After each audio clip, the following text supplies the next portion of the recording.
Well, we're watching this. Any moment from now, Cole Allen, the suspect in the White House Correspondents' Dinner shooting, will make his next appearance in court for a motion hearing. And the judge is already voicing concerns over the treatment of the suspect since being locked up. And according to court findings, Cole Allen was placed in solitary confinement, required to wear a restrictive vest, had limited clothing, and was only allowed out of the cell for legal or medical visits. We'll get into it. This is Outnumbered. I'm Harris Faulkner, here with my co-host Emily Campagno. And joining us today, Kaylee McGee-White, Fox News contributor, Cheryl Casoni, Fox Business anchor and host of American Dream Home on Fox Business, and Bret Baier is here. Yay. Anchor and executive editor of Special Report, Fox News chief political anchor, and author of the brand new book. Are you going to hold it up? Oh, there it is. The Case for America, an argument on behalf of our nation, out tomorrow. Oh, we could use some of that. We could use a little Case for America. Yes, that's right. Good. All right, the U.S. magistrate judge says in a court order now, the court has grave concerns about the defendant's treatment while in solitary confinement. Allen has been taken off suicide watch after his defense team argued he never should have been on it. And prosecutors say that more than a week ago, Allen opened fire in that hotel lobby outside the Correspondents' Dinner where President Trump and a number of government officials were in attendance. Meanwhile, and thousands of journalists. Meanwhile, evidence is piling up as U.S. Attorney for D.C. Jeanine Pirro has released this video showing the suspect at that Washington Hilton hotel on the day before the attack. Remember, he was staying there. Here's Jeanine Pirro. This guy thought he was Rambo. I mean, he was armed to the teeth. Took selfies. He took selfies. He's got the Mossberg. He's got all kinds of ammunition with it. He's got the .38. He's got knives, daggers, sheaths, holsters, wire cutters, needle nose pliers, and he takes a picture of himself. Yeah. He is smug. He is proud, and he is focused on what he's doing. Your reaction to all of that? Well, first of all, I think Judge Jeanine, now U.S. Attorney Jeanine, says there's a lot more here. They're going to go to the grand jury on May 8th. So this hearing today is really about the judge's concerns about the confinement and the suicide watch and the solitary confinement and how he is being treated in jail.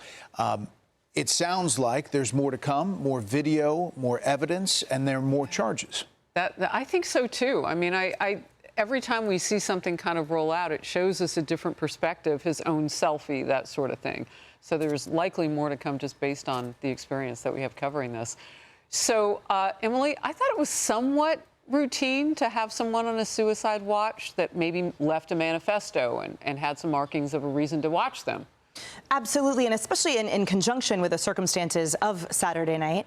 But I'll say this, that just strictly objectively speaking, from the legal point of view, you do not err on the side of having someone off suicide watch. You do not err on playing with a defendant in any way being left to his own devices. And generally speaking, the profile of an assassin, and especially to your point in conjunction with the manifesto, is one where they are willing to sacrifice their life for an ideology. Yes. And him referring to himself as the friendly federal assassin, playing into clearly the caricature he desires for himself in this culty world we're living in right now, does not mitigate whatsoever the fact that he was willing to put his life on the line to endeavor this, which someone with common sense would understand, regardless of the arsenal he supplied under his own coat. You don't go into the hornet's nest of Secret Service and a bevy of federal agents thinking that you're going to survive that. He's lucky he did.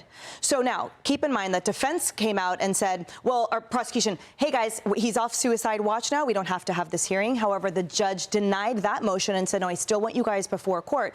But strictly speaking, all of the circumstances of his suicide watch and solitary confinement were not without reason and were in line with what those demand. So I'm sorry if he wants to have more sunshine, but during this very critical 48 subsequent hours after the event, then the system will protect the defendant, even if many Americans aren't sure if he deserves it. Yeah, absolutely. Having covered, and Cheryl, you know, those of us who've been in news forever, we've covered those stories where that's what they do for the first couple of days.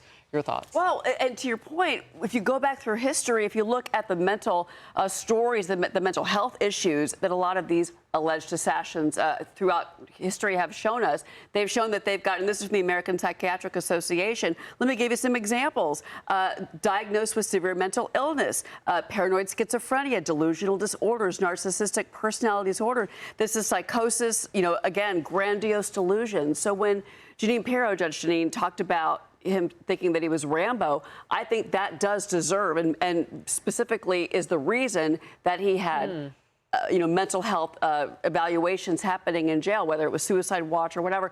And it seems to me that it's standard protocol. Tell me if I'm wrong here, but this is what you would do, especially when you're trying to assassinate a public figure, the President of the United States, the cabinet secretaries that were in the room at the White House Correspondents' dinner. And we know from the manifesto that was his goal.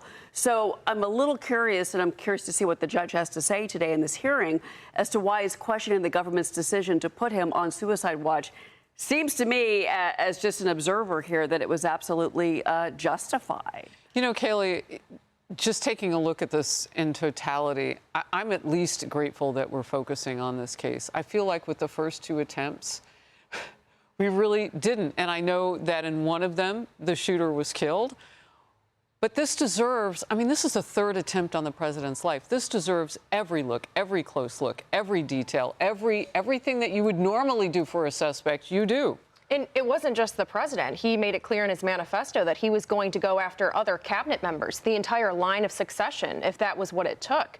And so this does need to be treated with seriousness and impartiality. And for all of the reasons that you two just listed, I've got to admit, I have some concerns about this judge in particular. This is Judge Zia Faruqi, and he has had a habit now over the past year of ruling against the Trump DOJ in a number of cases. And now that's not too much of a surprise. However, some of the comments that he's made in these proceedings are a bit concerning. And there was one case in particular last year where the DOJ brought charges against Edward Dana, a repeat criminal who made threats against the president while in custody. And this judge, the charges ended up being denied by a grand jury. And during the proceedings, this judge said, quote, "We are past the point of constitutional crisis. Quote, this is just a rush to get stats on Truth Social." And he even apologized to Dana at one point, who had 9 prior convictions and 23 prior arrests. I'm a bit worried about the state of the D.C. judicial system because it requires common respect for the rule of law and a unanimous consent when it comes to these decisions. And I honestly wonder if that's what you're going to get with the state of both this judge and the jury pool in Washington. Look, Brett, it's a fair question. And we've covered other things that have happened in the district. And you're just wondering, the soft on crime goes beyond just a couple of prosecutors. It goes to the top of the bench at some points.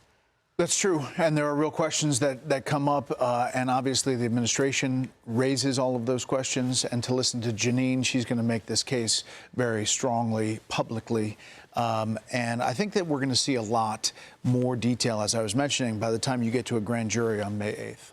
Be sure to like and subscribe for all the Fox News latest on YouTube and catch full shows streaming now on Fox One.